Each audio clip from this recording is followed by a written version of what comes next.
നിങ്ങളൊരു budget gaming laptop നോക്കുന്നുണ്ടെങ്കിൽ കടയിൽ പോയി കഴിഞ്ഞാൽ ഏറ്റവും ആദ്യം നിങ്ങളുടെ കയ്യിൽ കടക്കാരൻ എടുത്ത് വെച്ച് തരാൻ പോകുന്ന സാധനമായിരിക്കും ഇത്. ASUSന്റെ ഗെയിമിംഗ് V16 എന്ന് പറഞ്ഞ ഈ ലാപ്ടോപ്പാണ്. സ്പെസിഫിക്കേഷൻ ഷീറ്റ് കണ്ട് കണ്ണ് തള്ളി ഇത് പോയി മേടിക്കുന്നതിന് മുന്നേ സ്പെസിഫിക്കേഷൻ ഷീറ്റിൽ ഇല്ലാത്ത കുറച്ച് കാര്യങ്ങളും കൂടി നിങ്ങൾ അറിയണം. ഇതിന്റെ പ്രൈസ് എത്രയാണ് എന്ന് പറയുന്നതിന് മുന്നേ എന്തൊക്കെയാണ് നമുക്ക് കിട്ടുന്നത് എന്ന് നോക്കിയിട്ട് ഇതിന് എത്ര പ്രൈസ് ആയിരിക്കും എന്ന് നിങ്ങൾ ഗസ് ചെയ്തിട്ട് ആക്ച്വൽ പ്രൈസിനെ റിവീൽ ചെയ്യാം. ഇന്റലിന്റെ Core i5-210H പ്രോസസർ, i5 അല്ല, i എടുത്ത് കളഞ്ഞിട്ട് Core 5 ആണ്. ശരിക്കും പറഞ്ഞ ഒരു ഇന്റൽ i5 13th ജനറേഷന്റെ ഒക്കെ ഓൾമോസ്റ്റ് സെയിം ആയിട്ടുള്ള ഒരു പ്രോസറാണ്. കുറച്ചുകൂടി പവർ എഫിഷ്യന്റ് ആയിട്ടുള്ള പുതിയ സാധനമാണ്. മറ്റേത് കുറച്ച് വർഷങ്ങളായിട്ടുണ്ട്. ഇതിപ്പോൾ ഇറങ്ങിയിട്ട് ഡിസംബർ 2024 ഇറങ്ങിയ ഒരു പ്രോസറാണ്. ഇതിന്റെ കൂടെ വരുന്നത് NVIDIAയുടെ GeForce RTX 4050 ഗ്രാഫിക്സ് കാർഡ്. തീർന്നിട്ടില്ല, ഇതിന്റെ കൂടെ നിങ്ങൾക്ക് 16 GB LPDDR5 RAM വരുന്നുണ്ട്. നിങ്ങൾക്ക് 32 GB വരെ എക്സ്പാൻഡ് ചെയ്യാം. 512 GB SSD ആണ് വരുന്നത്. പക്ഷെ നിങ്ങൾക്ക് 2 TB വരെ ആക്കാൻ പറ്റും. ഇത്രയും കിഡ്ലൻ സ്പെസിഫിക്കേഷൻ കണ്ട് ഈ ലാപ്ടോപ്പ് മേടിച്ചിട്ട് നിങ്ങളൊരു ഗെയിം കളിച്ച് തുടങ്ങുമ്പോഴാണ് ബാക്കിയുള്ള കാര്യങ്ങൾ മനസ്സിലാവുന്നത്. കൗണ്ടർ സ്ട്രൈക്ക് 2 നിങ്ങൾ നോർമൽ സെറ്റിംഗ് വെച്ച് കളിക്കുവാണെങ്കിൽ ഏകദേശം 144 ഹെർട്സിൽ റിഫ്രഷ് റേറ്റ് ആവും. കുറച്ചുകൂടി ഹയർ സെറ്റിംഗ് വെച്ചാലും സുഖമായിട്ട് 120 FPS മുകളിൽ കിട്ടും.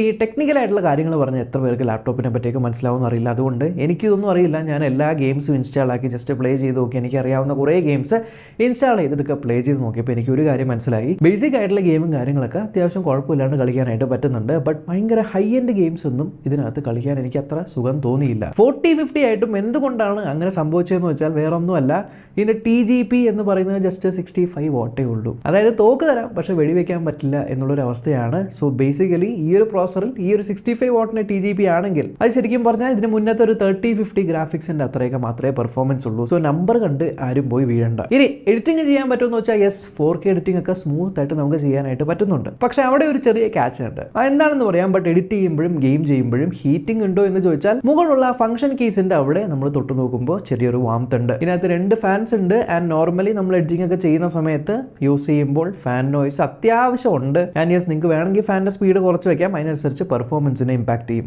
സോ ആ ഒരു ബുദ്ധിമുട്ട് എന്താണെന്ന് വെച്ചാൽ ഇതിനകത്തുള്ള ഡിസ്പ്ലേ 16 ഇഞ്ചിന്റെ വലിയ ഡിസ്പ്ലേ ആണ്. 144 ഹെർട്സിന്റെ റിഫ്രഷ് റേറ്റ് ഉണ്ട്. സ്മൂത്ത് ആണ്. സ്ക്രോളിംഗ് ഒന്നും യാതൊരു പ്രശ്നവുമില്ല. പക്ഷെ 45% NTSC ഡിസ്പ്ലേ ആണ്. അതായത് നിങ്ങളൊരു എഡിറ്റർ ആണെങ്കിൽ, ഫോട്ടോഷോപ്പ് ചെയ്യുവാണ്, വീഡിയോ എഡിറ്റിംഗ് ഒക്കെ ചെയ്യുന്ന ഒരു വ്യക്തിയാണെങ്കിൽ നിങ്ങൾക്ക് പറ്റിയ ഒരു ഡിസ്പ്ലേ അല്ല. ശരിയാണ്, ആന്റി കളർ കോട്ടിംഗ് ഒക്കെ ഉണ്ട്. എല്ലാ സൈഡിൽ നിന്നും കാണുന്ന സമയത്ത് കളേഴ്സ് ഒന്നും അത്ര കാര്യമായിട്ട് മാറുന്നൊന്നും ഇല്ലെങ്കിലും കളർ കാലിബ്രേറ്റഡ് ആയിട്ടുള്ള ടൈപ്പ് ഓഫ് ഡിസ്പ്ലേ അല്ല. പ്ലസ് ഇതിനെല്ലാം ഉപരി 300 നിറ്റ്സിന്റെ ഒരു മാക്സിമം ബ്രൈറ്റ്നസ് ആണ് വരുന്നത്. സോ ബ്രൈറ്റ് ആയിട്ടുള്ള സ്ഥലങ്ങളിൽ ഇരിക്കുമ്പോൾ അല്ലെങ്കിൽ ഉച്ച സമയത്തൊക്കെ ജനലിന്റെ സൈഡിലൊക്കെ ഇരിക്കുവാണെങ്കിൽ ബ്രൈറ്റ്നസ് നിങ്ങൾക്ക് കുറച്ച് കുറവായിട്ട് തോന്നും. ഡിസൈൻ കണ്ടു കഴിഞ്ഞാൽ നിങ്ങൾക്ക് ഒരു ഗെയിമിംഗ് ലാപ്ടോപ്പിന്റെ ഒരു ഫീൽ വരില്ല. ഒരു ക്ലാസി ഓഫീസ് ലാപ്ടോപ്പിന്റെ പോലത്തെ ഡിസൈൻ ആണ്. കാണാൻ നല്ല മെനയുണ്ട്. പക്ഷേ അടച്ചും തുറന്നും ഒക്കെ വെക്കുമ്പോൾ ഫിംഗർ പ്രിന്റുകൾ നല്ലപോലെ ബാക്കിലൊക്കെ ആകും. സോ ഇടയ്ക്കിടയ്ക്ക് നിങ്ങളിങ്ങനെ വൃത്തിയാക്കി വെച്ചുകൊണ്ടിരിക്കണം. ആൻഡ് ഒരു ഗെയിമിംഗ് ലാപ്ടോപ്പ് എന്ന് പറയുമ്പോൾ നമ്മളൊരു RGB എക്സ്പെക്ട് ചെയ്യും. ഇതിനകത്ത് RGB ഇല്ല.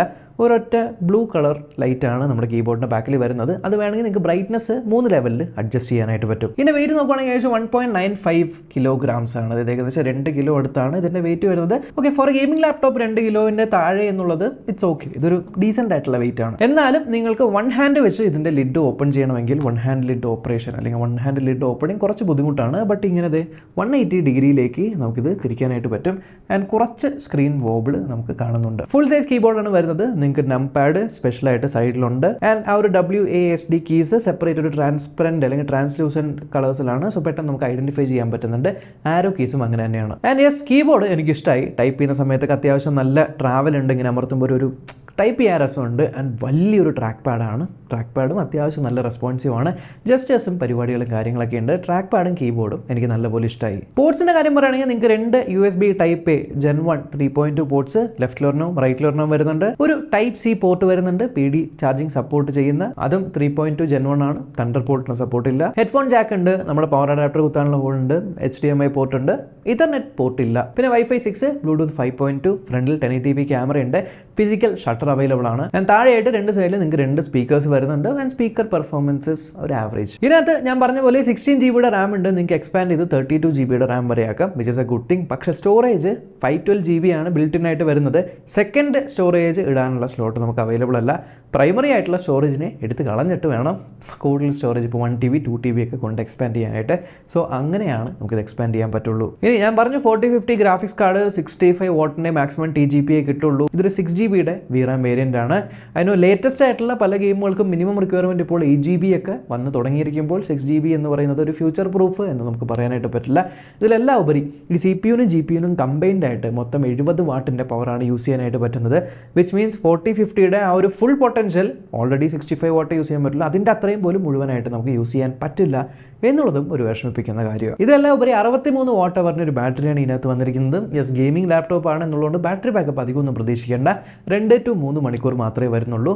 ബട്ട് 150 വാട്ടിൻ്റെ പവർ അഡാപ്റ്റർ ഇതിൻ്റെ കൂടെ കൊടുക്കുന്നുണ്ട്. അത് വെച്ച് നിങ്ങൾക്ക് ഏകദേശം ഒരു 1.5 മണിക്കൂർ ഫുൾ ചാർജ് ചെയ്യാൻ പറ്റും.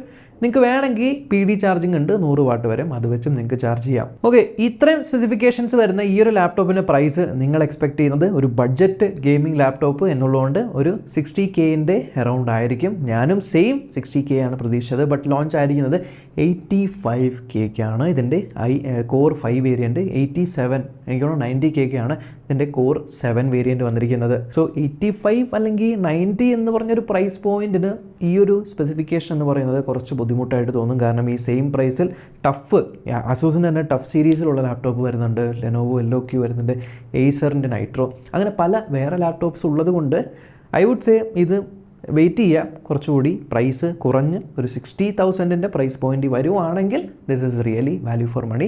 ബട്ട് ഇപ്പോൾ ലോഞ്ച് ആയിട്ടേ ഉള്ളൂ. ഈ ഒരു സമയത്ത് ഐ ഡോണ്ട് തിങ്ക് ഈ ഒരു പ്രൈസ് പോയിന്റിന് ഇത് ആ ഒരു സ്പെസിഫിക്കേഷൻ മറ്റ് കോമ്പറ്റീറ്റേഴ്സ് വെച്ച് നോക്കുമ്പോൾ എത്രത്തോളം പിടിച്ച് നിൽക്കുന്നുണ്ട് എന്ന്. അപ്പോൾ അത്രയുള്ളൊരു വീഡിയോ. ചാനൽ ആദ്യമായിട്ടാണെങ്കിൽ സബ്സ്ക്രൈബ് ചെയ്യാനും തൊസല്ല ബെല്ലേക്ക് ക്ലിക്ക് ചെയ്ത് ഓൾ നോട്ടിഫിക്കേഷൻ എബിൾ ചെയ്യാൻ മറക്കണ്ട. നമ്മൾക്ക് ഇനി അടുത്ത വീഡിയോ കാണാം. ബൈ.